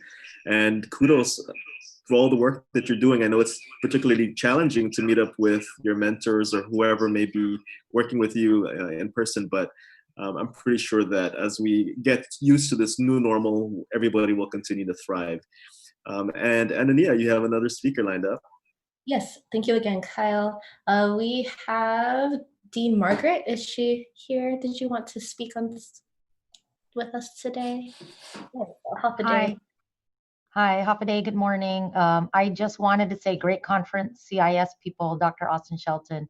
But I really want to give a shout out to the students. Of course, Megan, I was so fortunate to be able to work with her. But I see there are a lot of other students on the call. And I just want to say to you, you all have great opportunities being at UOG and other institutions that are like-minded. It's great that we have BUILD and we have NSF Includes. Although we're a small university and we sometimes run out of faculty that are available to be mentors or and help students with research, the small pool of faculty and administrators that we do have that volunteer to take students in the research labs and in our other projects are really outstanding.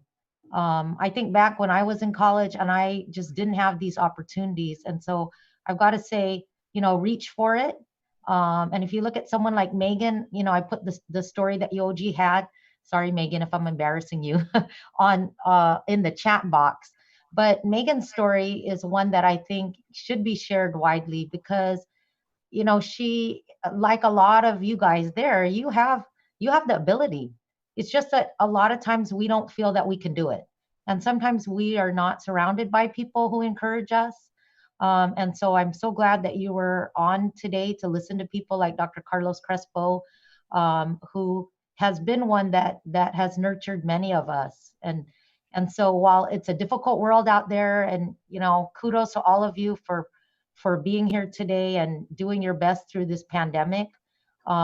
You have bright futures ahead of you, and we're here to support you.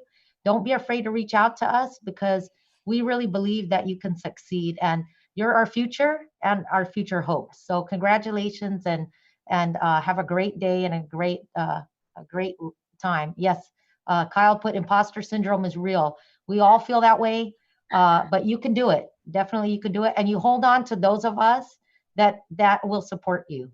So thank you very much, and congratulations, Megan, and all of you.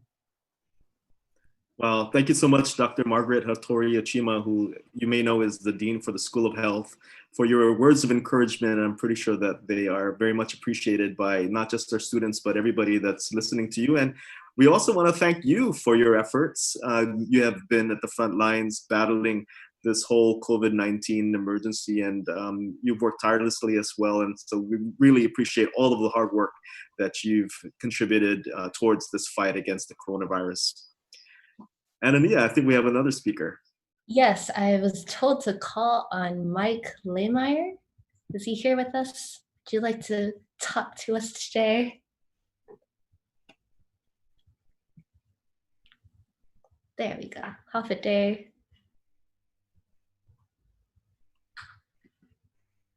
Oh, I think you just, there we go. Okay. Well, thanks, Lauren, for calling me out.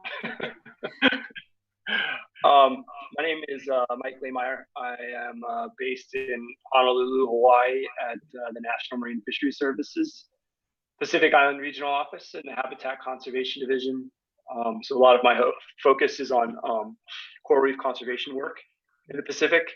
I think one of the relevant roles that I play that was might be something that people are interested in hearing more about is I co-coordinate what's called the Pacific Islands Managed and Protected Area Community. And it's a long-term capacity building program for managers in the Pacific. We work in terrestrial protected areas as well as marine protected areas. In Guam, CNMI, American Samoa, Hawaii, and then also the freely associated states. And I don't want to talk too much, but just wanted to highlight some of the direct linkages to Guam. In 2017, with the help of the Micronesia Conservation Trust, which is the co-coordinating entity of PMPAC, we worked with the Guam Community College, and we did a conservation enforcement academy for 13 different officers from the freely associated states. And then over the past couple of years, I've been supporting some capacity building for environmental law by placing students and interns from the University of Hawaii with Guam's Deputy Attorney General Jessica Tuff to try to strengthen some of the laws and regulations protecting coral reefs in Guam. So I'll stop there. Thank you. We're really happy to hear from you. An amazing job with this online conference. Everything looks fabulous. Well done. Thank you. Thank you so much. Yeah. So, time flies when you're having fun. I didn't realize how fast this virtual networking session would run, but time is up. And so we're glad that we at least had the opportunity to speak to several students and Mr. Lemire as well for your perspectives. We are going to continue on with the tradition of taking a group photo. So Phil and Miracle are going to lead us in what we need to do to take that photo. So everyone just go ahead and turn on your cameras if you would like to be part of this. We do this every week if this is your first time joining us. And Miracle or Phil, you want to count us down? So while they're getting set up, we also want to remind everyone to please turn on their cameras so that when we take the photo, we don't end up with black screens, not unless that's intentional, considering what's going on outside of this discussion. Let me turn off.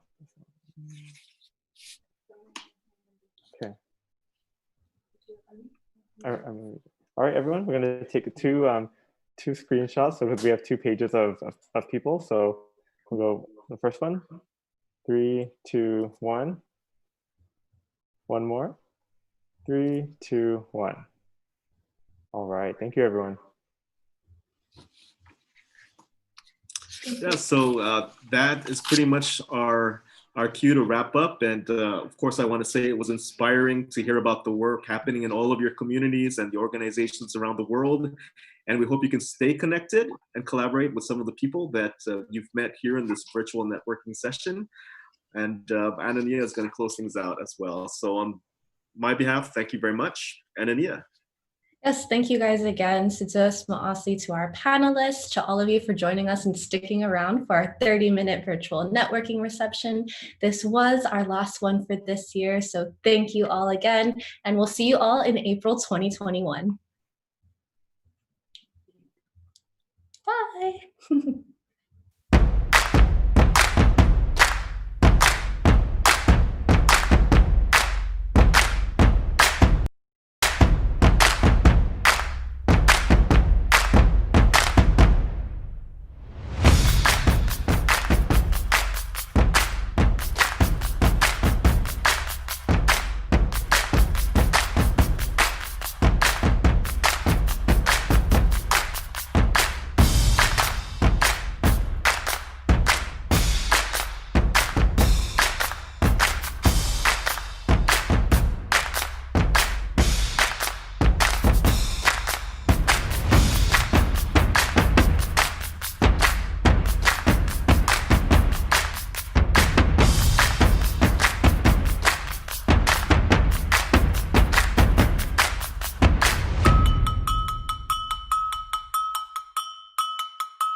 So it's a good thing that I'm using Anna's computer because I have Tony's hard drive and I need